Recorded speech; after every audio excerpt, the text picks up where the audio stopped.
ఏమిస్తే ఏం ప్రభా? సంతానము లేని వాడిని అవుతున్నాను. ఎలియాజరే కదా ఆ ఇంటికి ఆస్తికర్త. లేదు, ప్రభు బయటికి తీసుకొచ్చి ఆకాశం వైపు చూపించి, నీ చేతనైతే ఈ నక్షత్రాలను లెక్కించమన్నాడు. అలాగూ నీ సంతానం ఉంటుందన్నాడు. నిజమే ప్రియులరా, ఏ ఒక్క విషయాన్ని కూడా అబ్రహాం విషయంలో ఎక్కడా దేవుడు విడిచిపెట్టలేదు. తన శరీరం మృతతుల్యమైపోయింది, శారా దర్భము నిలిచిపోయింది, ఏండ్లు గతించిపోతున్నాయి. బట్ విశ్వాసం ఉంచాడు అబ్రహాం.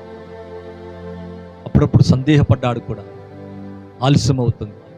ఒక్కోసారి మన జీవితంలో కూడా మన సమస్యల్ని బట్టి, స్వస్థత కలగని దాన్ని బట్టి, మనం అనుకున్న అద్భుతం జరగనప్పుడు, ఏ కార్యము చూడనప్పుడు